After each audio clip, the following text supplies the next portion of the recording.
Welcome back to the 202 show. I'm your host, Ryan Saber. It is time for the first ever 202 draft. Basically, this game works just like the NFL draft, NBA draft, MLB draft, or your local fantasy draft. We all take turns picking a player, actor, celebrity, or whatever fits the category. And at the end, we see our teams three and argue who has the best lineup. So today's category is going to be the best portrayals of supervillains by any actor, any actress in TV, movies, or animation. No, let's not do animation. That'll get weird. Let's just do TV and movies. Get weird. Animation. So, Sean, you have the inaugural first pick. Best performance of a supervillain by any actor or actress. So I picked Tom Hiddleston from the MCU playing Loki. I figure just because Loki's kind of screws with your mind a little bit. It's like you kind of think he might be good, then he'll find a way to rip out your heart and just be a complete badass. And then he goes back to being good, so it's kind of like, what is he not? And then the way he died at the end of it wasn't Civil War. It was the beginning of Infinity War. There's so many of them. Yeah, you got killed. You got killed at the beginning of it, and you're going like, "Oh, this has got to be a trick," because he can disappear and all that. And then, I mean, you've seen the movie, so you know where I'm going with this. And Thanos says no more resurrections, or no resurrections this time. Yeah. Matt, second pick. Oof, all right. I'm gonna go with a controversial pick. Okay. Andrew. Hang on, you're stuttering. You gotta do that again. Sure. We good? Yeah, you're good.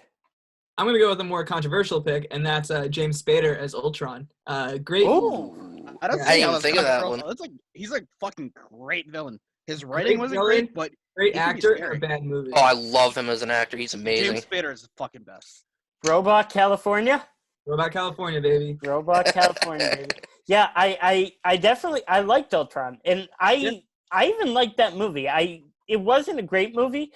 It wasn't anywhere close to the other three Avengers movies. It's watchable, though. It's watchable. It's entertaining. I definitely like James Spader as Ultron. Yeah. Greenblatt, third pick to you. I mean, I think I got to go Heath Ledger. I knew you were going to say that. I mean, he was either Heath Ledger or fucking Josh Brolin. All right, you gotta kill the F-bombs a little bit. Yeah. But continue. He realizes this is family friendly. Heath Ledger, go. I just think he was a scary dude. Oh, yeah. Dark Knight is one of the greatest Batman movies of all time, one of the greatest comic book movies of all time, mainly because of Heath Ledger. His performance as the Joker was, I mean, he won the Oscar for it for a good reason. Can I say picking Heath Ledger for the first round or for your first pick is the equivalent to like picking a quarterback? Like it's just like going like, you know what, Tom Brady. I mean, it's just this performance. I mean, if we were going like power base, I would have other options. But if we're going like we're going with best performances. Yeah. Okay. So,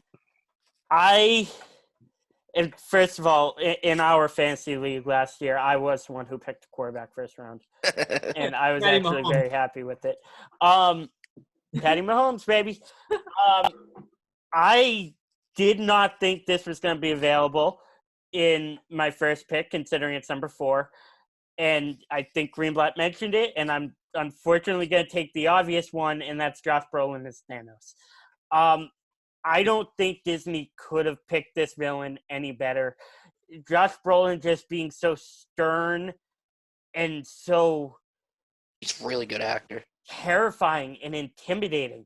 And he's not intimidating in the sense where he's like screaming at you and threatening you. He doesn't have to raise his voice. It's the calmness and the confidence in the way he talks. And also the fact that he beat the crap out of the Hulk in the first 5 minutes. He scared the Hulk into coming back out. Yeah. That's how bad it was, yeah. Josh Brolin, man, everybody gives so much credit to Robert Downey Jr.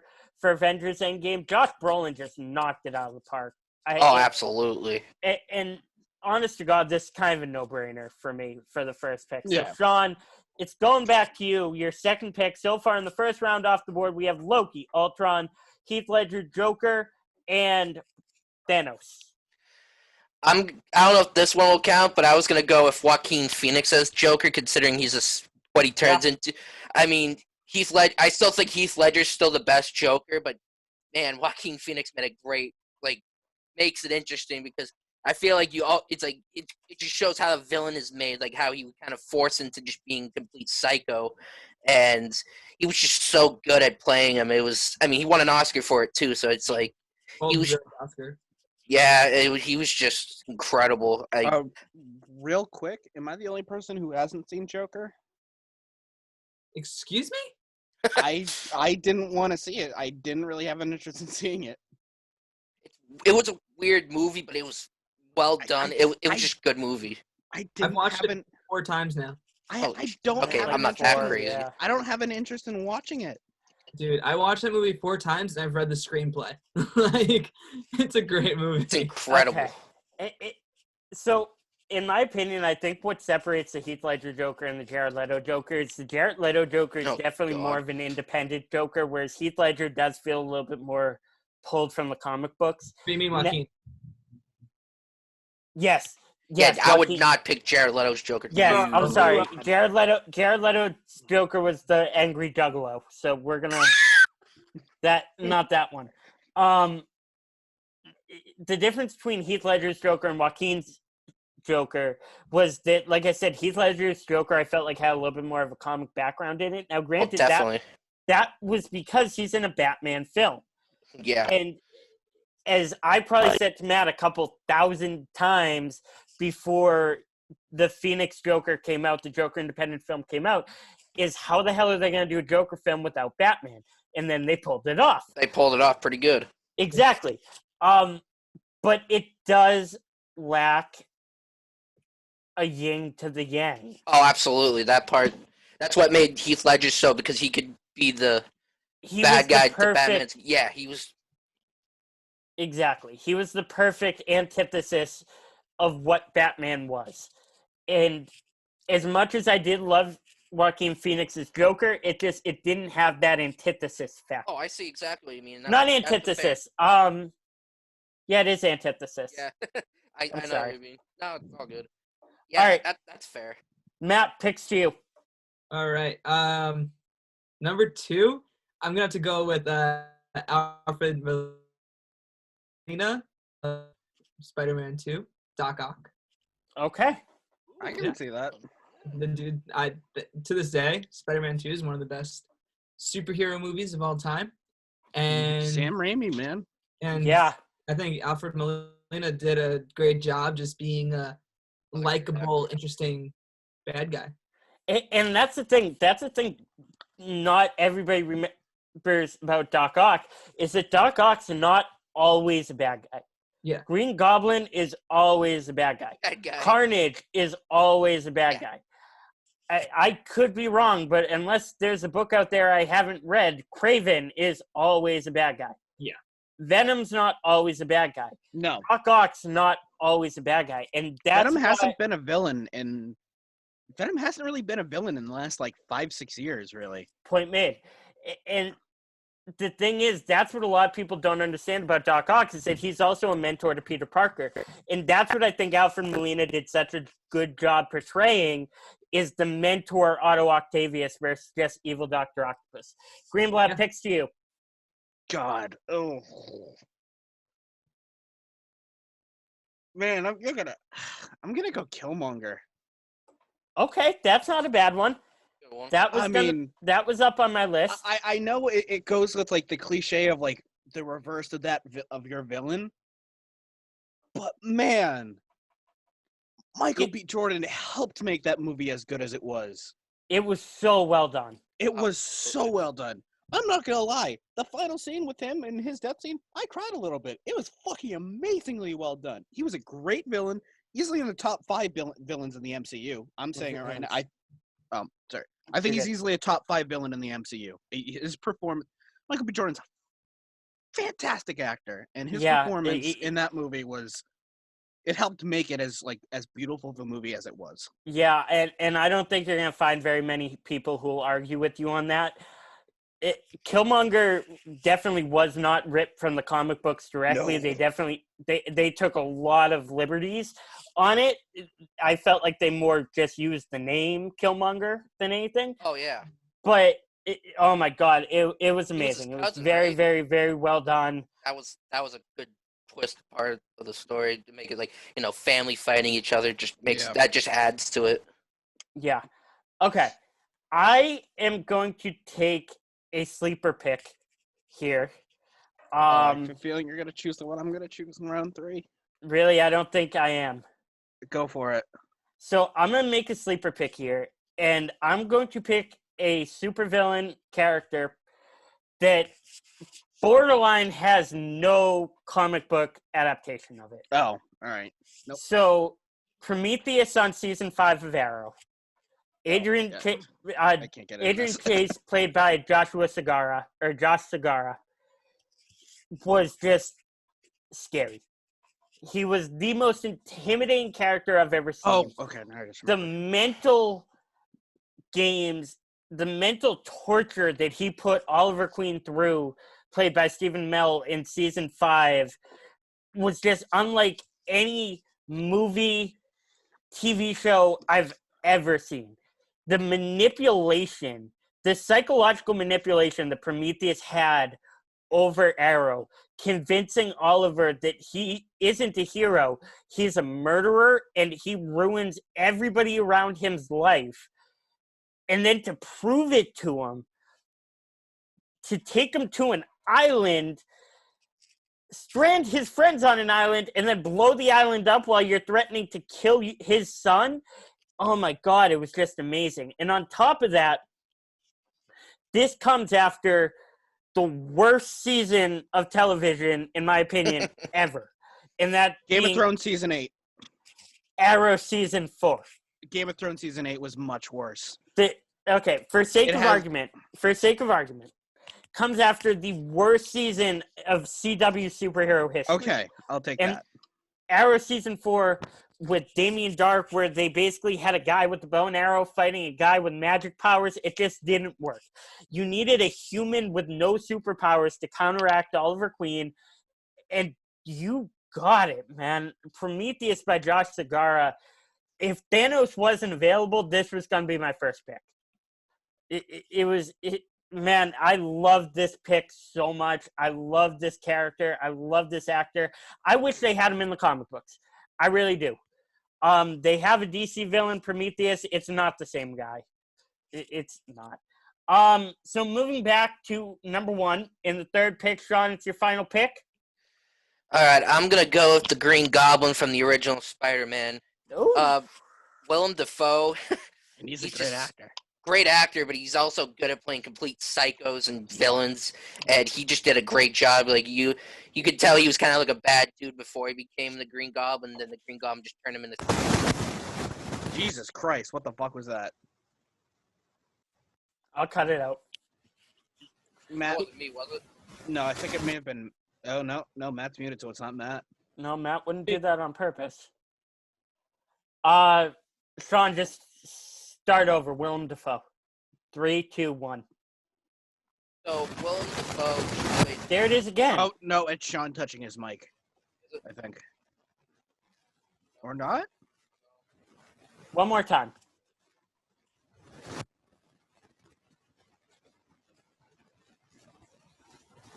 are you guys still hearing that? Yes. Yeah, it's like.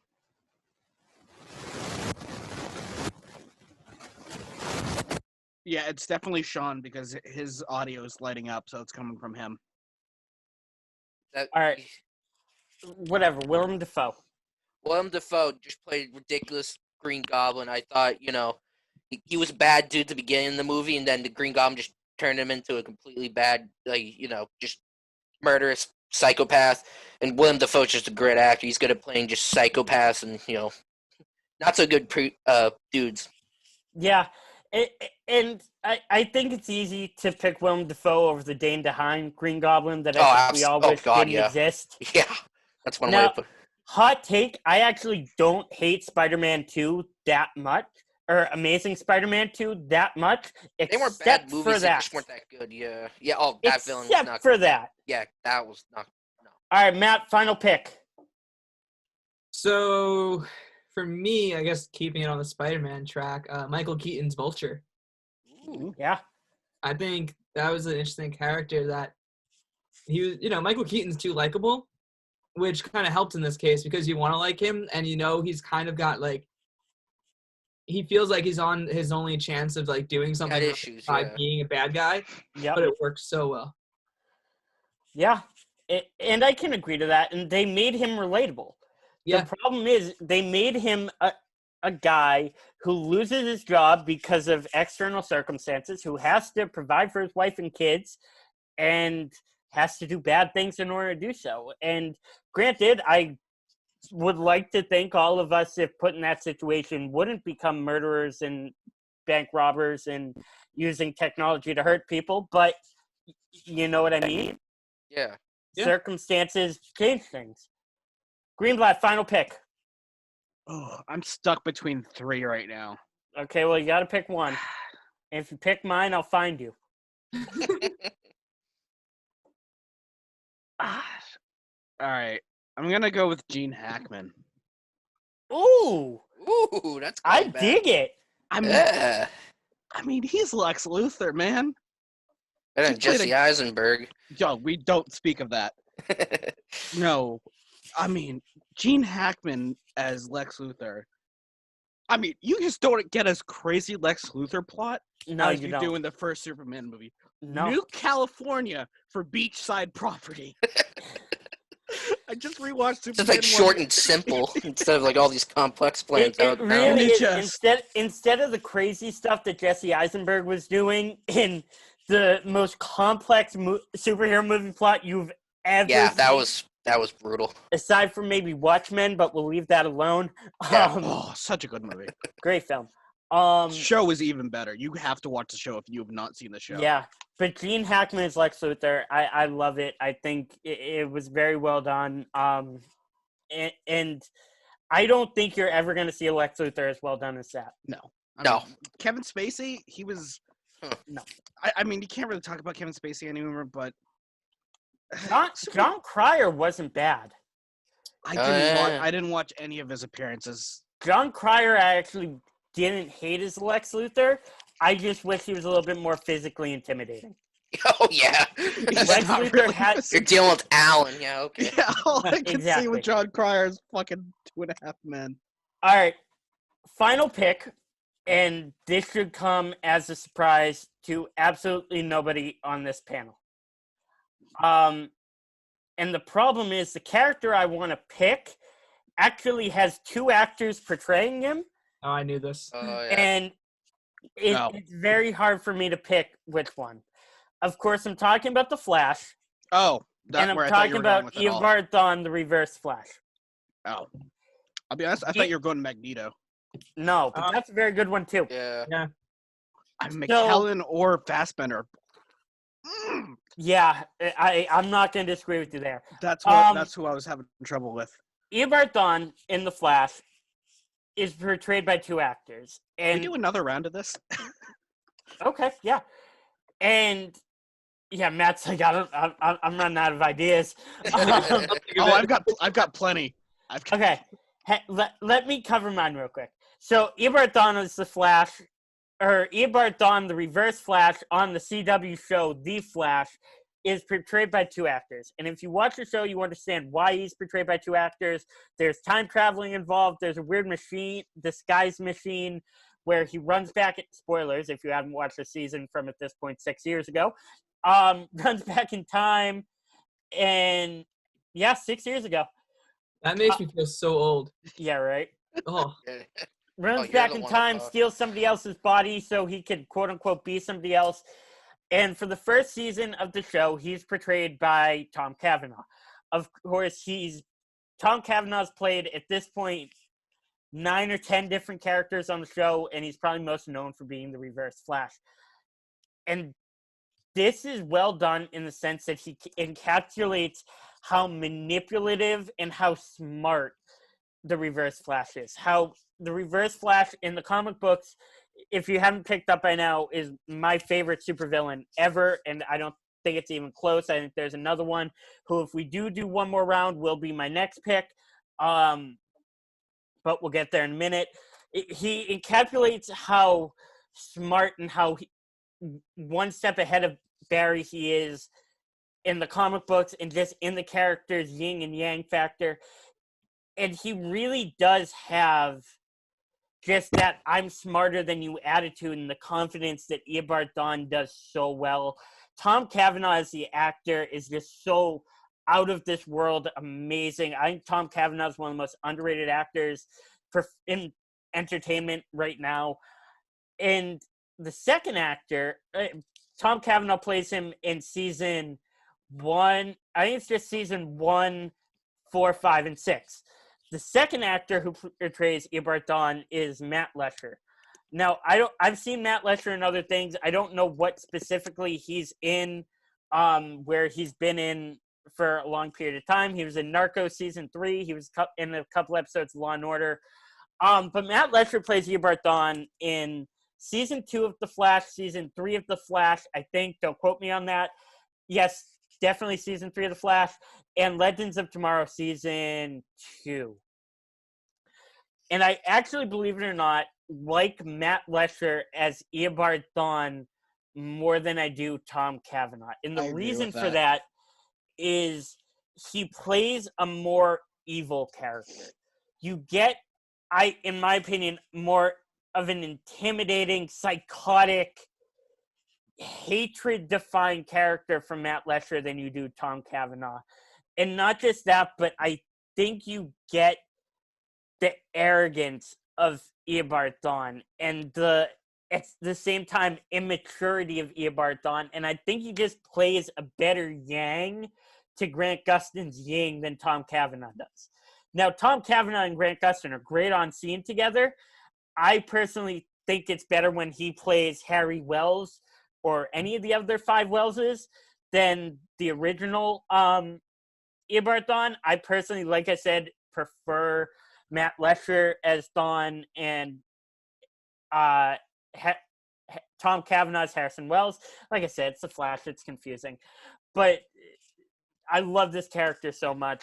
This character alone, I don't think The Flash would have made it this far in 6 seasons without kicking off with the Reverse Flash and having this get everything started. I just think it's so well done. So through 3 rounds, we have Sean's roster is Tom Hiddleston Loki, Joaquin Phoenix Joker, and Willem Dafoe Green Goblin. Matt's roster is James Spader Ultron, Alfred Molina Doc Ock, and Michael Keaton Vulture. Greenblatt's roster is Heath Ledger Joker, Michael B. Jordan's Eric Killmonger, and Gene Hackman's Lex Luthor. And my roster, which pretty much looked about as weird and as indifferent as you can get, and as much as I expected it to, Josh Brolin Thanos, Josh Segarra Prometheus, and Eobard Thawne, Tom Cavanaugh / Matt Lesher, Eobard Thawne, Reverse Flash. Do you want to do one more round or no? Yeah. All right, bonus round, one more. Sean, we'll start with you. What do you got? One more round.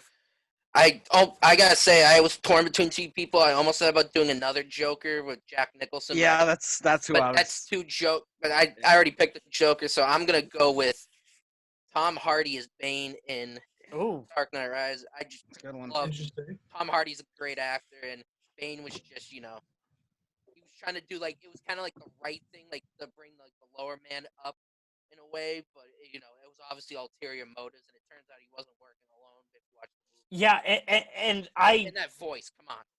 I can't agree with you more. Bane, to me, is the number 2 Batman villain, in my opinion. Sorry. Number 1's the Joker, and it's not even close.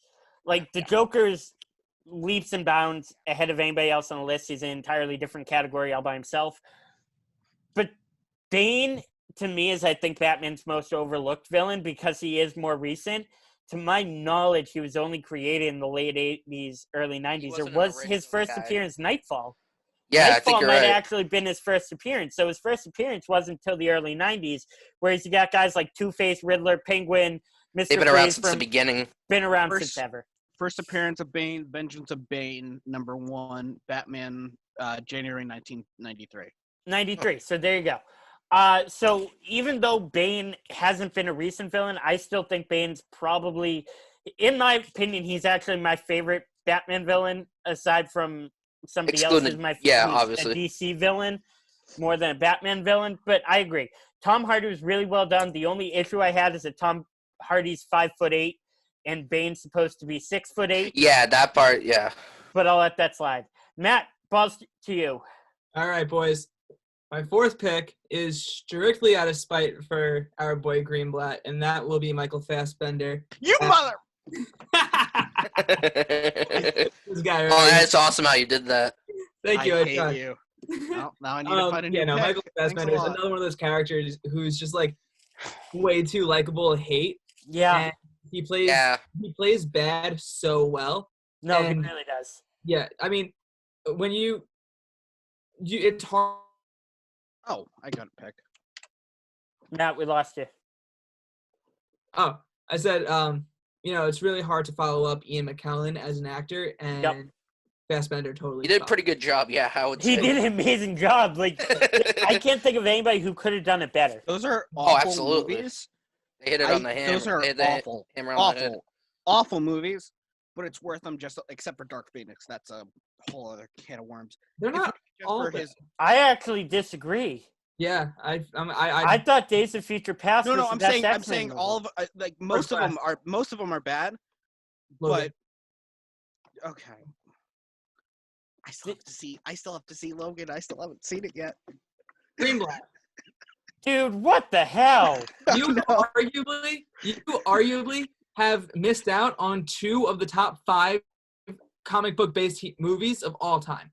Like last 10 years, 5 years, let alone No, ever. all time. Exactly. I still have to see The Godfather. I still have to watch Blade Runner.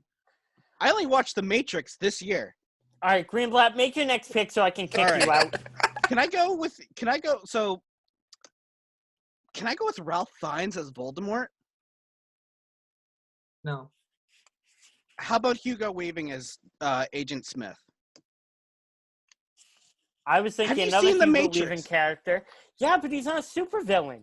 In Agent Smith, yes, he is. Yeah, okay, but that's the Matrix. That's not a comic Listen, book. I'm struggling to find another pick. Michael Fassbender was my pick. You literally said Jack Nicholson 2 minutes ago. I know, but No, it was Sean. Sean said that. No, I ended up going with Bane. Sean took Bane. I know, but no, he was talking about. Okay, so you're going to talk about Agent Smith in 3, 2, 1. I mean, if you've So- seen The Matrix, he's the anti-Neo. Yeah. Neo he's essentially a combination of Jesus and Superman, pretty much. Okay, And- that's one way of looking at it. He is. I mean, they have a lot of religious things in The Matrix, and they make him out to be Jesus and Superman. Yeah. And he is the anti-version of everything. I mean, in the final Matrix movie, he kills Neo. Granted, Neo lets it happen. Yeah. But it's to save the Matrix. And Agent Smith, the guy clones himself, and he's He's pure, a crazy dude. I He's agree. pure with you. evil. Crazy is one way of putting it. And Yeah, Hugo right. Weaving's just pretty great. as Good an actor too. Yeah. Yes. And like I said, I could actually think of another Hugo Weaving supervillain I would put on this Red list. Skull. Yeah. Uh, Yeah, I thought it was well done.